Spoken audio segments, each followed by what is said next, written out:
Alice Fredenham walked onto the stage of Britain's Got Talent in 2013 with a quiet presence that gave little hint of what was about to happen, and within minutes, her performance would place her among the most talked-about contestants in the show's history, drawing rare praise from Simon Cowell and capturing the attention of millions watching at home. But as quickly as she rose into public view, she would later step away from it, leaving behind a question that still lingers years later. How does someone go from that level of recognition to near silence? The answer begins before that moment of recognition, back when Fredenham first tried to break into the industry through The Voice UK, where she performed the jazz standard The Lady is a Tramp, delivering a controlled and stylistic rendition that, despite its quality, failed to turn a single judge's chair, and that quiet rejection marked an early setback in a career that would soon take an unexpected turn. But how did that disappointment lead her toward the opportunity that changed everything? Instead of stepping away, she made a decision that would define her path forward, choosing to audition again, this time in secret, without informing even those closest to her. And when she returned to the stage on Britain's Got Talent, she carried not only her voice but the weight of that earlier rejection, battling a level of stage fright that went far beyond nerves, often leaving her physically shaken before performances. So what happened when she began to sing under that pressure?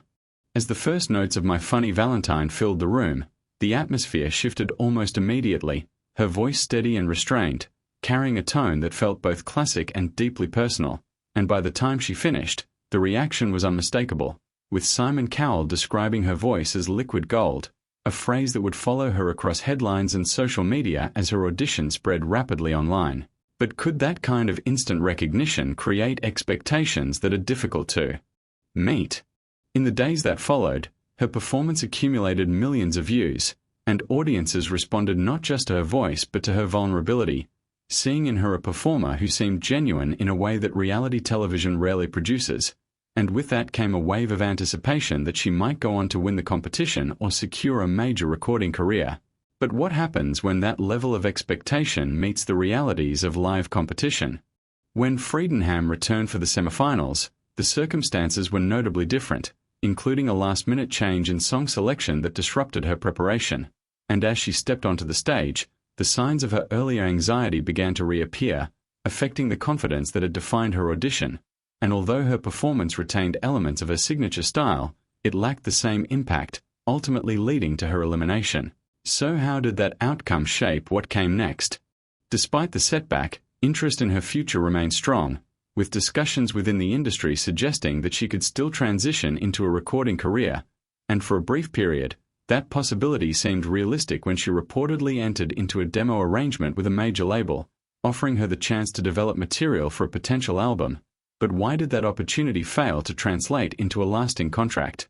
The answer appears to lie in a combination of artistic direction and market expectations, as her vocal style, rooted in traditional jazz and classic standards, did not align easily with the contemporary pop sound dominating the industry at the time. And when the label chose not to move forward, the decision added another layer of disappointment to an already demanding experience, raising a broader question about how well the industry accommodates artists who do not fit its prevailing trends. So, where did that leave her career? Over the following months, her public presence began to diminish, with fewer appearances, limited communication with fans, and eventually the quiet disappearance of her official platforms, creating uncertainty about whether she was stepping back temporarily or leaving the industry altogether. And without clear statements, speculation grew. But what factors may have influenced such a decision? In interviews given after her time on television, Fredenham spoke openly about severe performance anxiety, describing episodes that went beyond typical stage fright and affected her ability to perform consistently. And when combined with the pressures of public scrutiny, constant visibility, and the need for self-promotion in a rapidly changing industry, those challenges may have made sustaining a high-profile career increasingly difficult. But did she attempt to return on her own terms?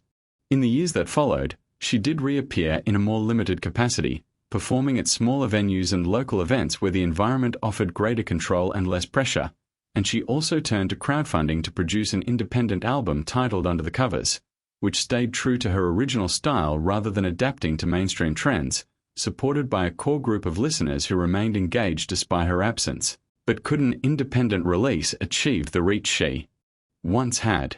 Without the backing of a major label or large-scale promotion, the album's distribution remained limited, and while it was well received by those who heard it, it did not reach a wider audience, highlighting the challenges faced by independent artists in gaining visibility, particularly those without a strong online presence or marketing infrastructure.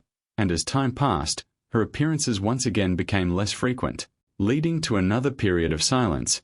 So did that silence mark the end of her career?